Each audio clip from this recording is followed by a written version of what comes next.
diz assim: mas Jesus, ouvindo, disse: os sãos não precisam de médico, e sim os... Vamos ler essa referência, toda a igreja, bem bonito, vamos. Mas Jesus, ouvindo, disse: os sãos não precisam de médico, e sim os doentes. Tome o seu assento. Eu peço que você permaneça com a sua Bíblia aberta. Amados, essa palavra, em uma das reuniões do processo de formatura do Dr. Alisson, eu comentei esse texto com a pastora Simone. E naquele momento essa palavra foi gerada no meu coração. E ontem, quando nós decidimos bendizer a Deus com esse culto, pela grande vitória que nós recebemos, essa palavra gritou no meu coração, da parte do Espírito Santo de Deus. E eu quero compartilhar aqui esse texto com a igreja. Amados, o contexto para que nós entendamos, para que a gente compreenda em que ocasião Jesus falou isso, porque o que nós lemos aqui foi Jesus falando. A palavra de Deus diz que Jesus, ele faz milagres no início do capítulo 9. E depois de fazer milagres, ele sai daquele lugar que ele cura um paralítico. E ele vai passando. De repente, ele passa por uma coletoria. Coletoria era o lugar em que o publicano trabalhava. O que era o publicano?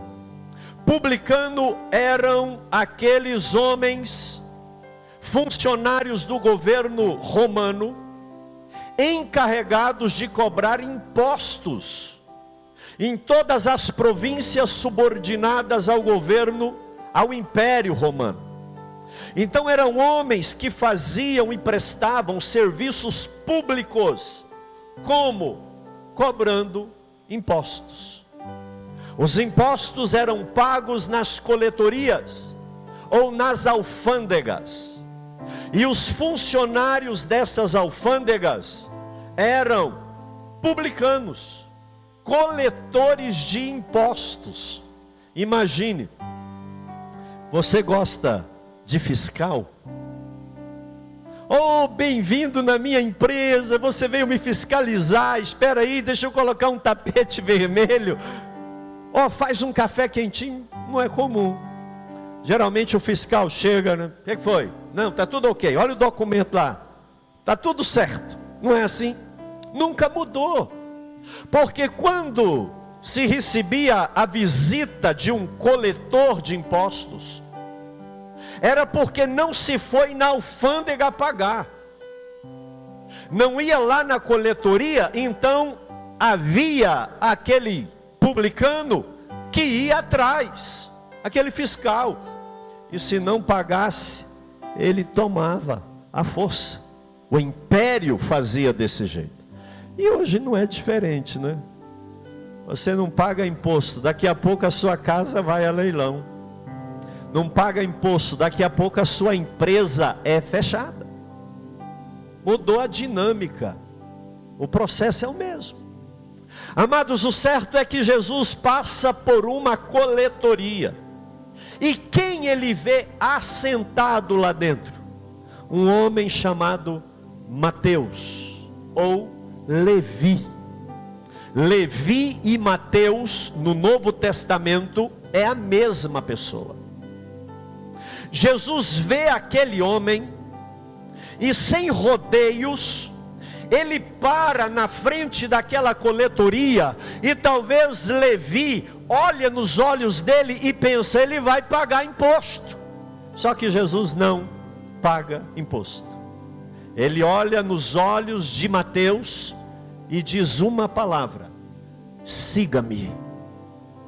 E aquele olhar foi mais intenso e profundo do que a brevidade do chamado.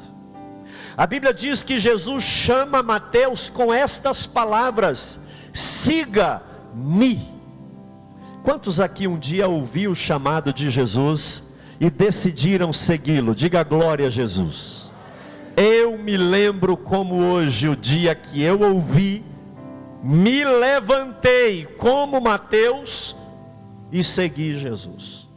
A Bíblia diz que na mesma hora Levi ou Mateus se levanta, larga a coletoria e segue Jesus. Olha que lindo.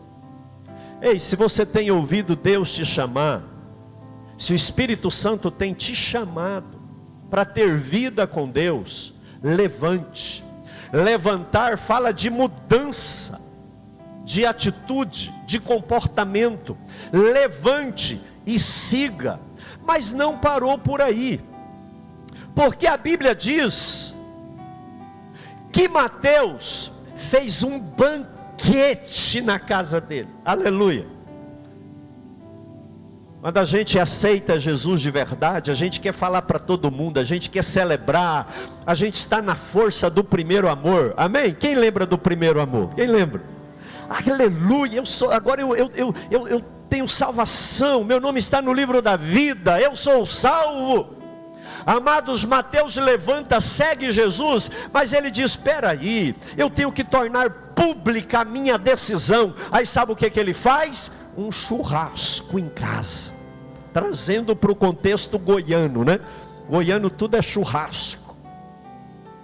Ele faz um banquete, uma janta na casa dele, e ele chama todos os amigos publicanos, ele chama todos da empresa que ele trabalhava, ele convida os vizinhos, parentes e amigos, ele chama os publicanos, e a Bíblia diz que lá havia todo tipo de pecador, chamou tudo quanto era tipo de gente. E a Bíblia diz que Jesus foi, olha que lindo. E quando Jesus estava lá, sorrindo, celebrando com irmãos, entenda uma coisa, não é a raiva de um isolamento social que garante a nossa santidade. Nós não precisamos nos fechar num mosteiro. Pastor, é reunião da família, mas eu não vou, porque lá, pastor, tem quem bebe, tem quem fala isso, tem quem fala aquilo. Irmão, a luz precisa brilhar é onde tem treva mesmo. Sabia disso? Eu não vou é me envolver no erro, mas tendo oportunidade, eu vou falar do amor de Jesus Cristo lá naquele lugar. E se derem oportunidade, eu vou pedir se eu posso fazer uma oração pelo aniversariante. E se deixarem, eu vou pedir para ler um salmo e orar pela comida antes da gente comer. Não é errado você ir, aliás, é necessário que você vá, porque luz não é acesa para esconder debaixo de uma bacia. A luz é acesa para ser colocada no teto, em cima. É onde mais as trevas estão, que precisam de uma luz acesa. Irmãos, onde me chamarem para pregar a Bíblia, eu vou. Já falei em maçonaria, Igreja Católica, Basílica, Capela Padre Pelágio. Já falei em reunião de gente com cerveja na mesa, bebendo uísque. E eu prego o amor de Deus. E tem gente que já chegou em mim e disse assim: aquela palavra que o senhor disse, eu nunca mais esqueci. Outro dia desse, alguém me cercou e disse: aquela palavra que eu ouvi do senhor mudou a minha vida.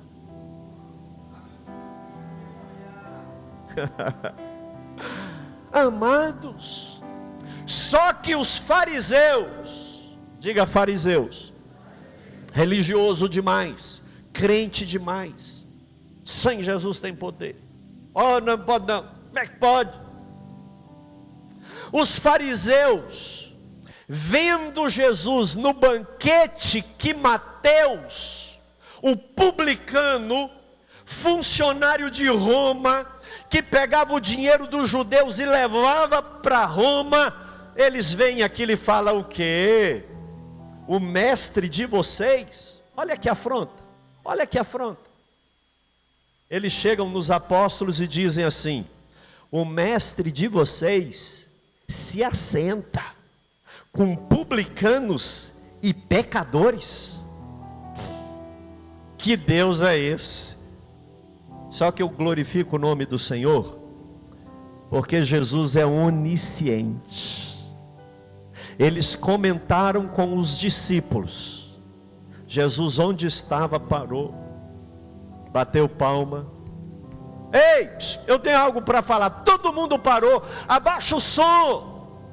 E Jesus disse isso que nós lemos aqui: os sãos não precisam de médico, e sim os doentes.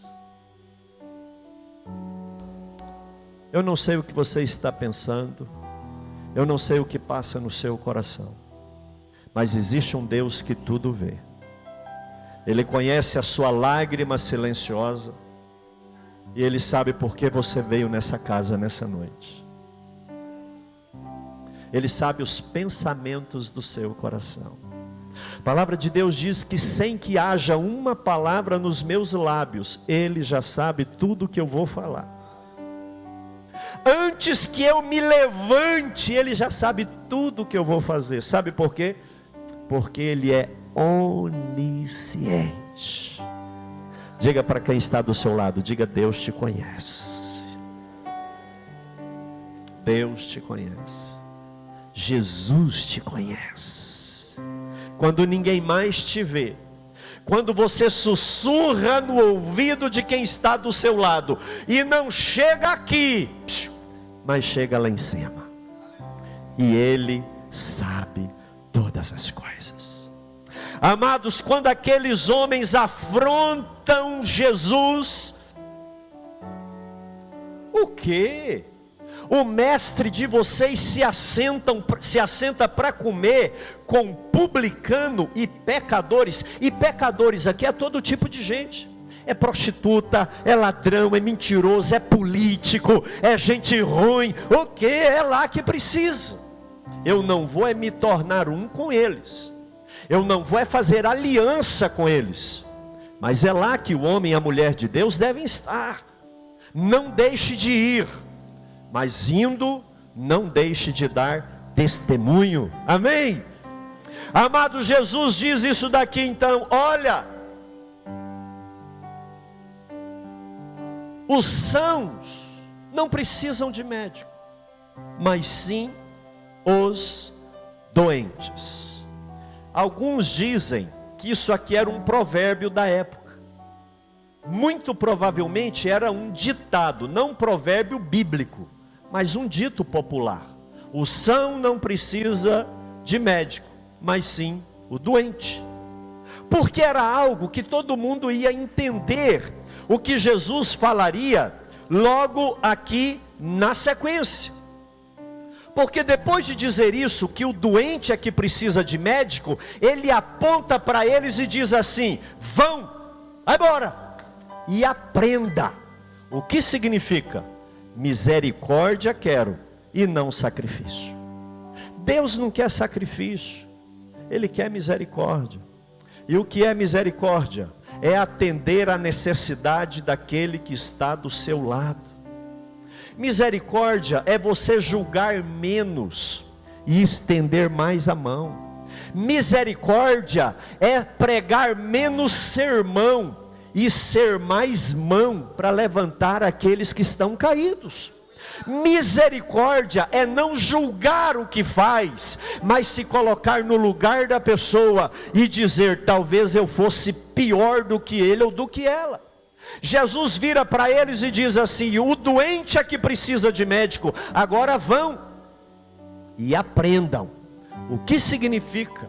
E aqui ele cita o Antigo Testamento. O que significa? Misericórdia é o que Deus quer de nós, e não sacrifício. carregar a cruz nas costas, andar 100 quilômetros a pé, se flagelar, ficar se martirizando. Não é isso que Deus agrada. O que Deus agrada é um coração amoroso e cheio de misericórdia. É por isso que eu quero que quando você sair desse templo, você não olhe para as pessoas pelas quais você vai passar como aquele asco, mas olhe com misericórdia. Foi o avô que ensinou, foi o pai. Eles pensam que estão fazendo para Deus. Ame. E se tiver oportunidade, pregue o evangelho para essas pessoas. Jesus diz: vão, entenda o que significa misericórdia e não sacrifício eu quero, pois eu não vim chamar os justos, mas sim os pecadores. Amados, eu quero que você guarde na sua mente algumas verdades desse texto. E a primeira delas é: você é uma pessoa doente. Que é isso, pastor? Minha saúde é de ferro. Não é não. É o que você pensa. Existe uma doença que se chama... Qual o nome da doença? E eu tenho uma notícia ruim para te falar. Ela é hereditária. Você não escolheu. Ela vem passando de pai para filho, de pai para filho, de pai para filho, de pai para filho, de pai para filho, de pai para filho. Davi disse: em pecado a minha mãe me deu a luz. Eu já nasci em pecado. Existe uma doença que eu e você não temos culpa. Não é o resfriado que você pegou na beira do rio, não é o refrigerante gelado, não é o excesso de peso que entortou, não, é genética, essa doença. E quando Jesus disse aqui, o doente é que precisa de médico e não o são, ele estava dizendo o seguinte: olha, aqueles que pensam que não têm doença, então eu não vim para você. Agora deixa eu perguntar, tem alguém nascido de mulher que nunca pecou, a não ser Jesus? Existe na dinâmica espiritual algum ser humano sem pecado? Não existe. A palavra de Deus diz que todos pecaram e destituídos estão da glória de Deus. A Bíblia diz que Deus olhou do alto para baixo e não tinha nenhum justo. Isso aqui é sério, porque quando fala que não tinha nenhum justo, é porque Abraão, é porque Moisés, é porque Jeremias, é porque Isaías, é porque Maria, é porque Pedro, é porque Paulo não eram justos. Entenda isso.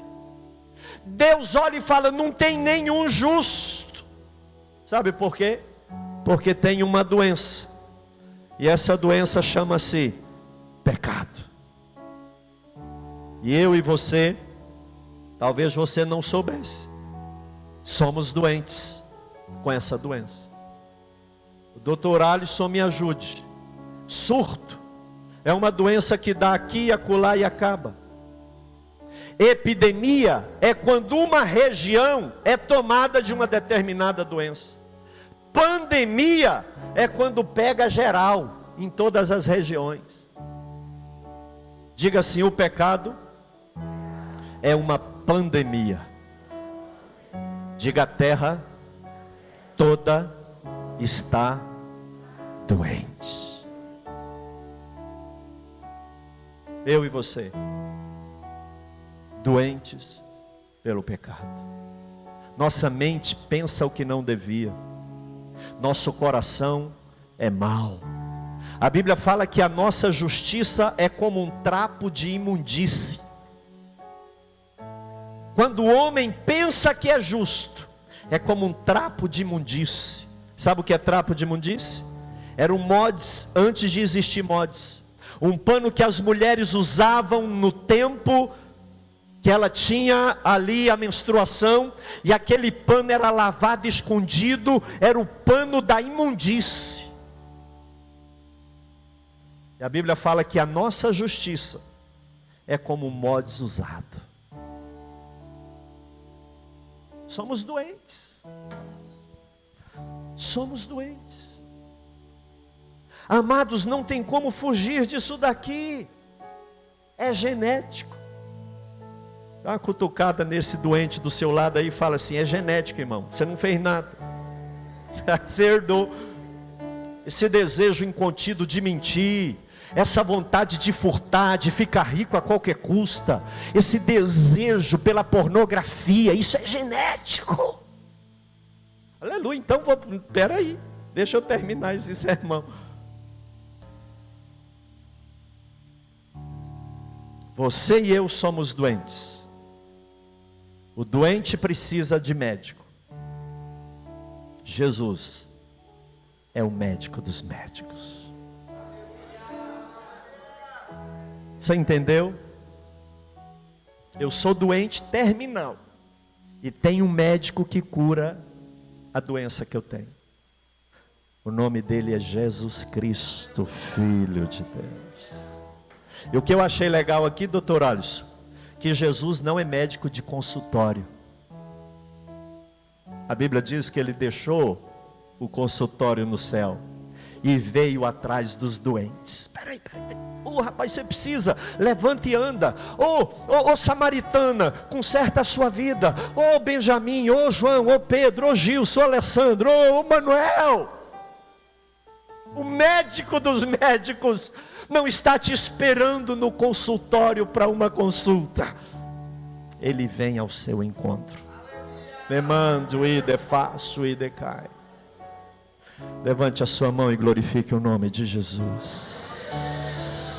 Diga glória a Jesus. Sabe aquele médico que olha para você e fala assim: a sua doença tem jeito.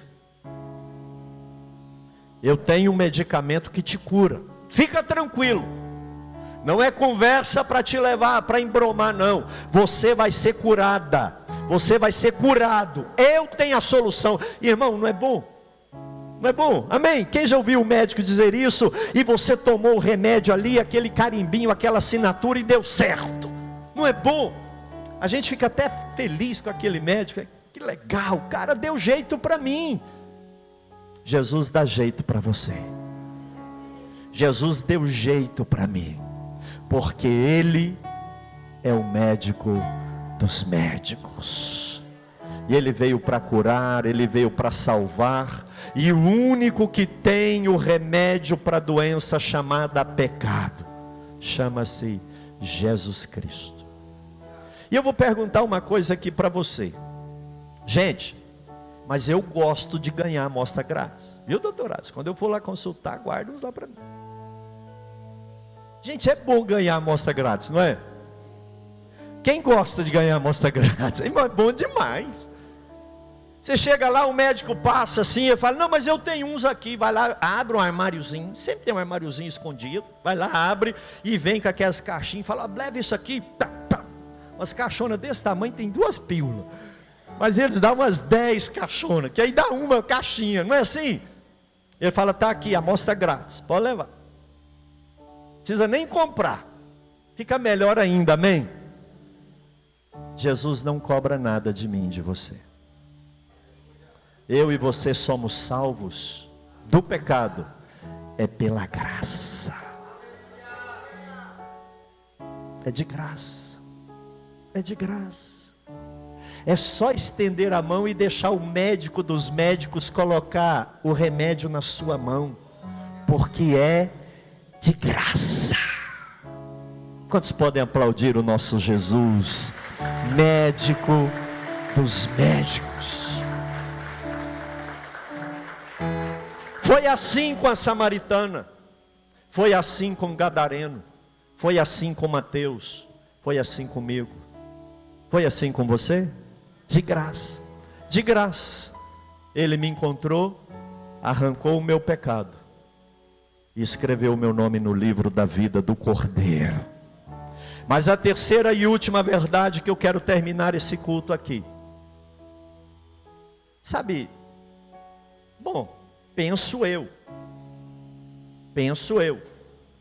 Sabe qual é, no meu entendimento, os piores tipos de doentes? Não sei se o doutor aprendeu isso lá. O pior tipo de doente, primeiro, é aquele que não sabe que está doente e não quer saber. E isso torna o câncer terrível, porque ele é silencioso. A pessoa não sabe, mas a metástase está. Não sabe. Ele não sabe que tem a doença. É terrível, porque a hora que descobrir pode ser tarde. Não tem mais nada para fazer. Tome isso aqui para tirar a dor, vai para casa. Gente, um dos piores tipos de doente para se tratar, penso eu, que tem noção de anatomia por ser bombeiro. Mas eu penso. Eu imagino que são aqueles que não sabem que estão doentes. Que não sabem que são pecadores miseráveis e que vão para o inferno se não aceitarem Jesus como Salvador. Mas o segundo tipo de doente, que eu imagino que é terrível, é aquele que sabe que é doente, mas não quer ir no médico. Você conhece alguém assim? Não vou no médico não. Vou no médico não. Você conhece alguém que já morreu cedo, morreu novo, porque não ia no médico? Quem conhece alguém? O camarada sabe que é doente, tem que tratar, tem que fazer exame, tem que fazer prevenção, ele tem que ir, mas ele não vai. Eu imagino que o doente que não sabe que é doente, e o doente que sabe, mas não quer ir no médico, porque foi Jesus que disse, o doente precisa de médico, mas ele não quer, prefere viver numa vida miserável de doente, do que ir no médico e receber a amostra grátis da cura. Mas tem que ir no médico. Amados, tem muita gente que não sabe que está em pecado. Tem muita gente que ainda não caiu a ficha de que é um miserável pecador e que tem que mudar. Agora o pior são aqueles que sabem que como estão, vão para o inferno. E não tem coragem de levantar as mãos e dizer assim: eu recebo Jesus Cristo como meu único e suficiente Salvador. Eu quero convidar a igreja para ficar de pé, por gentileza. Fique de pé. Fique de pé, por favor. Quantos aqui já foram e continuam naquele exame de rotina, consultando com o médico dos médicos, Jesus? Levanta a mão aí. Hoje é uma consulta. Talvez você não sabia. É uma consulta de rotina. Você tem que ir lá. Todo ano eu faço um check-up geral. Sangue, esteira e barba. Todo ano. Ah, não estou sentindo alguma coisa? Não, eu faço exame para não sentir. Prevenção. A doença que Deus curou na vida da Simone foi descoberta numa prevenção. Não sentia nada. É rotina. É aquilo que a gente vai para ser curado. Amados, hoje nesse culto em ação de graças a Deus, pela grande vitória que nós recebemos, nós queremos dizer aqui que somos enfermos e carentes de Jesus Cristo. Mas existem pessoas aqui, e se não aqui, ouvindo na rádio AD Trindade, e se não na rádio AD Trindade, que estão acompanhando esse vídeo pelo canal do YouTube, em algum lugar de língua portuguesa do mundo, que precisa de ter um encontro urgente com Jesus Cristo. Pela sua vida, você precisa de encontrar Jesus, porque Ele é o médico dos médicos. Hoje, como igreja, o nosso papel é esse aqui, ó. Ide por todo mundo, pregai o Evangelho. O que é o Evangelho? A boa notícia. Pastor, que boa notícia! Tem um médico que cura a sua doença. E aí o texto fala: quem crer e for batizado, como os 9 foram hoje aqui da igreja, será salvo. Mas quem não crer, quem ouvir e não for a esse médico, será o quê? Será o quê? Gente, a cura é a salvação, a doença é a condenação. Eu não sei se tem alguém aqui hoje, já estamos terminando esse culto, que precisa de ter uma consulta com Jesus Cristo, o médico dos médicos. Se tem alguém aqui, eu quero te dizer que além do Dr. Alisson,